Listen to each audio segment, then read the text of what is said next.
Welcome to Punky's Pro Wrestling. I am sorry, my nose is running like crazy because the air quality is horrible. It's actually dark out. May not look it, but trust me, it is, because there's smoke in the air from fires out west. So, we are doing Jeff Jarrett and TNA Part 3.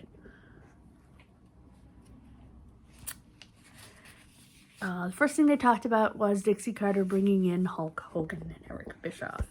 Yikes!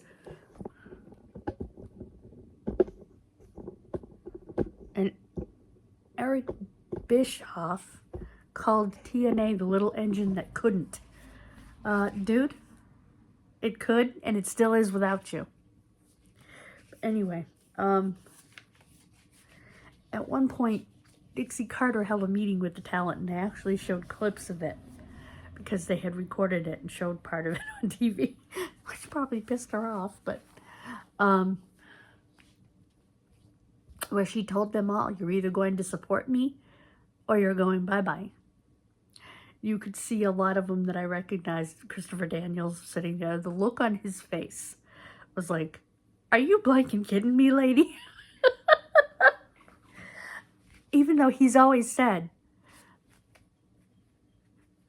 that he supported Dixie, you know, that he understood she didn't have a clue, and he was one of the people that tried to help her because he's a genuinely good person. But it was funny, the look on his face.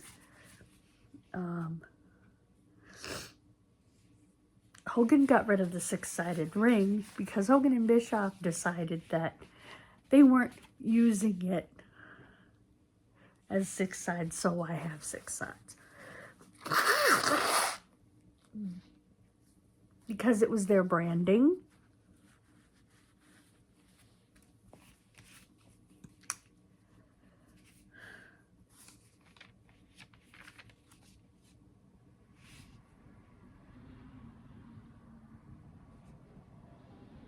And Hogan somehow managed to take the company from profit to, as Jeff Jarrett said, a financial death spiral.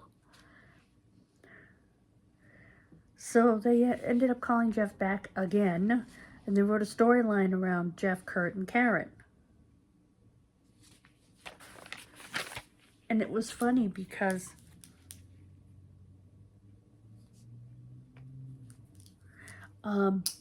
people will say to Jeff, do you and Kurt get along these days? And he said, you realize we have been co-parenting children since 2008, right? So in other words, yes. They talked about Jeff Hardy's embarrassing drugged night in the main event. Jeff Hardy now says he knows that was irresponsible and dangerous. And that was his wake-up call to get clean. And Jeff Jarrett then started drinking heavily. He went to AAA and had a drunken disaster of a night. He tried outpatient therapy. Then he went to inpatient therapy for 56 days and has been sober for 7 years. In 2018, he went in the WWE Hall of Fame. He now teaches young talent in AEW and loving it.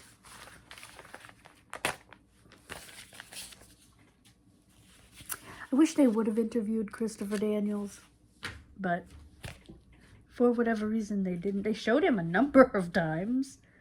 They talked about him, but they never interviewed him, so it is what it is. They basically interviewed backstage people, and I said Kia Edwards.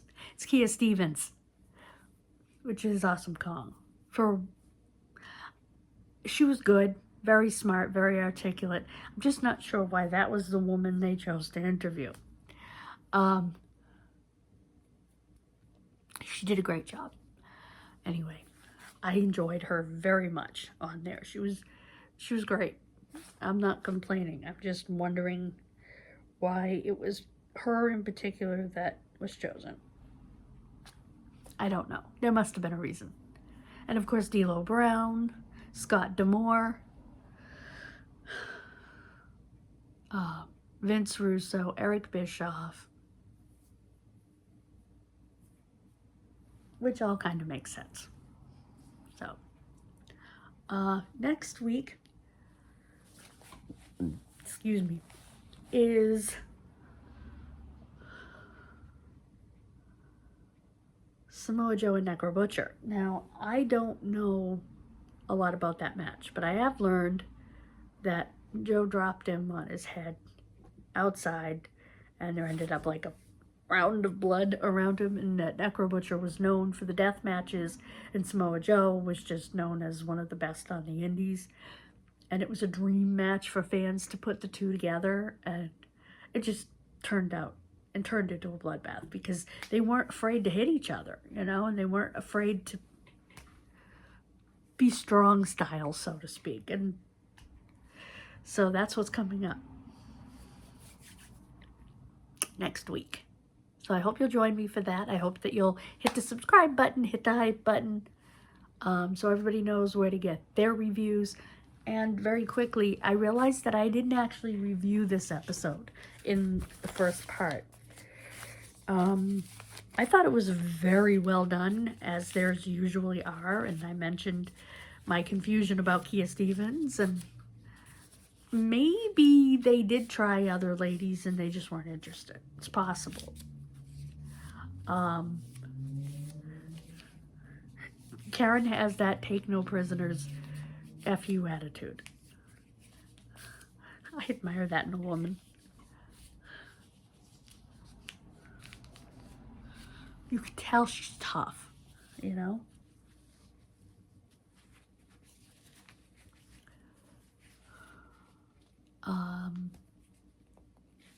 I was watching Jeff talk about his struggles and stuff, and I was thinking about when I saw him live in WWF at that time, as Double J, and I had made a poster, and it said, "Simply Irresistible." And that was his nickname in the South when he was wrestling for his dad, wrestling, you know, USWA and all of that, especially when they took over World Class and all that. With Jerry Lawler, his dad, all those people, and his nickname was Simply Irresistible.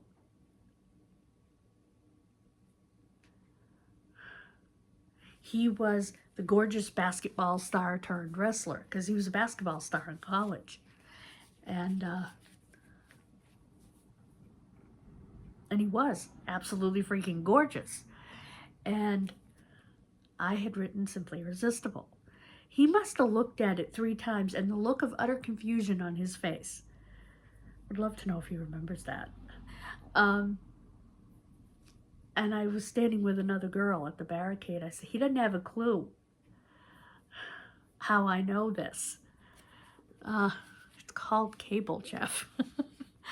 But he seemed utterly, completely confused as to how I knew Simply Irresistible. Because, remember, I live in New England. They didn't come up here. But they were on TV up here. And he's only what? Gosh.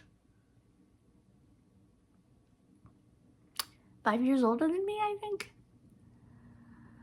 6 years older than me.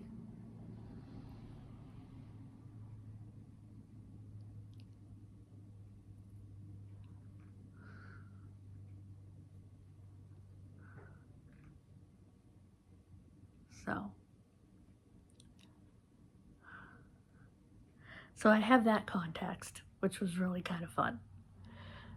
It was supposed to be a heel, but he kept turning around and looking at it. He must have looked at that thing at least 3 times. Like, how did she know that? Does she know that, you know? I knew it would get his attention when I was making it. I had a couple of different signs that night. That was one of them. Would have been great if I could have got him to sign it, but he was a heel.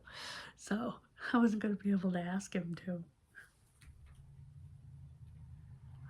But yeah, I thought the show was excellent. I